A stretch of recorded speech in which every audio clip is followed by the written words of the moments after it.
Esse foi o resultado de um dos nossos usuários nessa semana totalmente no automático. Foram quase R$ 500 de lucro gerados pelo robô investidor trader. Com esse valor que ele ganhou em apenas uma semana, ele já paga a licença do robô e ainda sobra.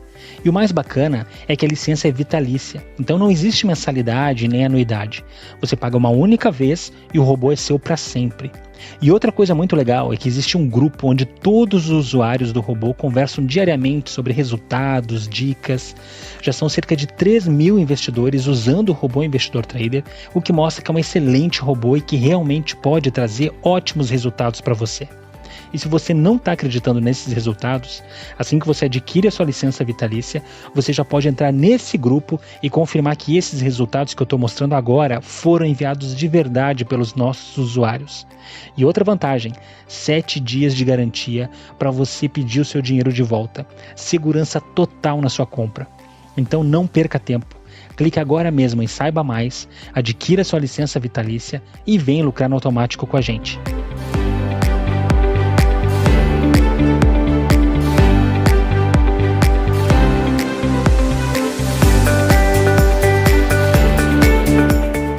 E agora, a Luísa Oliveira está na Federação Paulista de Futebol e vamos ver se ela tem alguma novidade para contar para a gente. Luísa, boa tarde para você. Esse imbróglio, por enquanto, a decisão foi divulgada pelo governador do estado, João Dória, de que o Campeonato Paulista para por 2 semanas, mas os clubes e a federação estão se movimentando e, inclusive, gostariam até de disputar esses jogos em outro estado. Tem alguma definição sobre isso? Oi, Renata, bom dia para você, para todo mundo que nos acompanha.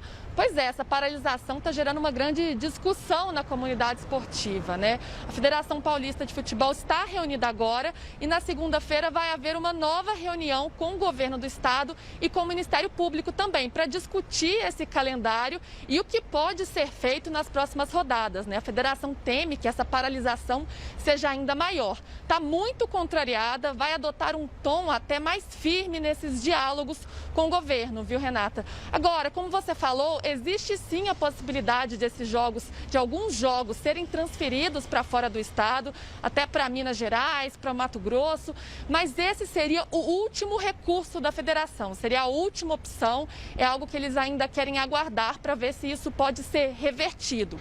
Agora, a paralisação já está gerando um impacto, porque 3 rodadas do Campeonato Paulista vão ser afetadas e também 2 jogos da Copa do Brasil válidos pela primeira fase, Mirassol e Bragantino e Marília e Criciúma. Esse jogo, que está marcado para o dia 17, aconteceria em Marília, mas agora ele deve ser alterado para Varginha, no sul de Minas. E a distância entre as cidades é de 566 quilômetros.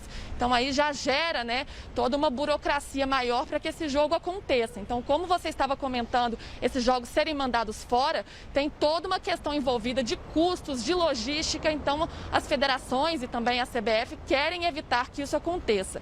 Agora, Renata, para a gente finalizar aqui a nossa participação, uma questão importante que estava sendo discutida era se essa restrição aos jogos se estenderia também às atividades nos centros de treinamentos dos clubes, né? E a gente procurou o governo do estado, eles nos responderam que não. Então, os treinos nos CTs estão liberados, essa que é uma informação muito importante para os clubes. Agora vamos ver tudinho, muito mais completo sobre tudo isso que está envolvendo a paralisação na reportagem que a gente preparou do Thiago Fagnani. Vamos acompanhar agora. Com os números de infectados, internações e mortes quebrando recordes há dias, o governo de São Paulo decidiu colocar o estado na fase emergencial no combate à pandemia de Covid-19. A ideia é fazer com que mais de 4 milhões de pessoas deixem de circular pelas ruas, inclusive com toque de recolher das 8 da noite até as 5 da manhã. Diversos setores terão ainda mais restrições, um deles os esportes coletivos. Portanto, o Campeonato Paulista não será realizado por aqui entre os dias 15 e 30 de março. Uma decisão que contrariou a Federação Paulista de Futebol, que se manifestou esta semana a favor da continuação do torneio. Em relação ao futebol especificamente, nós estamos atendendo a um ofício, uma recomendação do Ministério Público, Então, o Ministério Público Estadual recomendou essa medida, isso fugiu da nossa alçada e nós estamos atendendo a recomendação do Ministério Público Estadual. Eu não sou especialista, mas pela própria coletiva do governo hoje, a paralisação foi somente por uma recomendação do Ministério Público. Não se questionou nem a ciência, nem a medicina, nem o protocolo que os clubes de São Paulo usam para fazer suas partidas de futebol. Seguiremos um bom diálogo com a Federação Paulista de Futebol. O presidente Reinaldo Bastos é uma pessoa de excepcional diálogo, construtivo nas suas abordagens, e ele ampara bastante bem as suas considerações também por um comitê que o assessora. E nós reconhecemos isso, por isso que é um diálogo construtivo e que não fica cessado com as decisões de hoje. Todos os jogos das rodadas 5, 6 e 7 serão atingidos, além de 2 partidas atrasadas.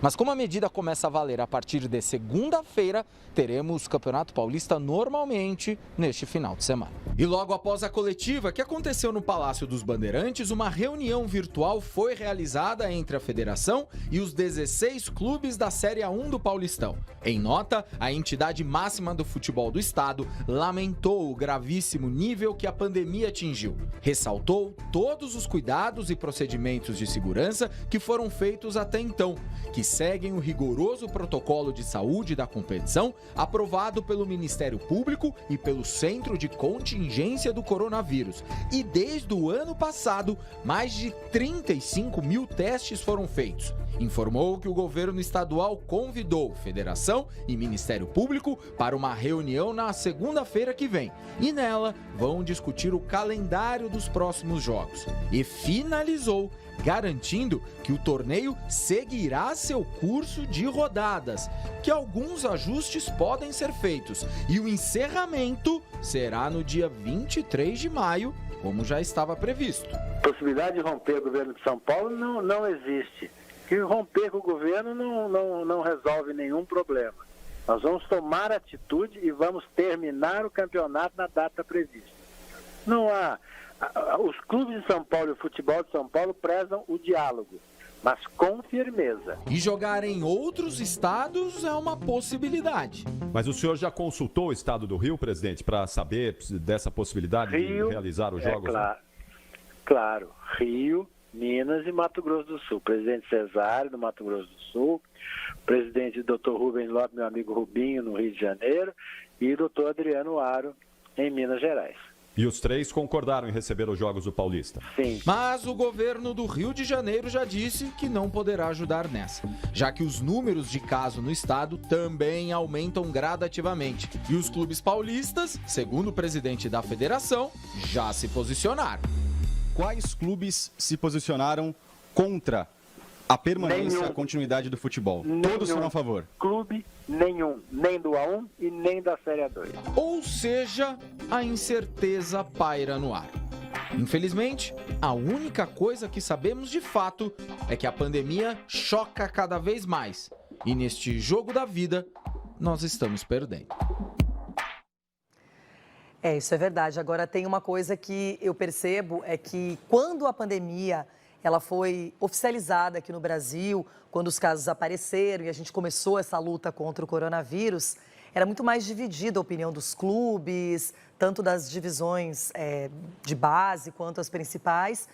A gente tinha uma divergência, Denilson. Hoje eu percebo que ninguém quer parar mais o Campeonato Paulista. Essa é a informação que a gente tem dos principais clubes e até dos menores. Por quê, Loirão? Porque foi realizado um campeonato brasileiro, conseguiram completar as 38 rodadas sem ter nenhum tipo de problema mais sério.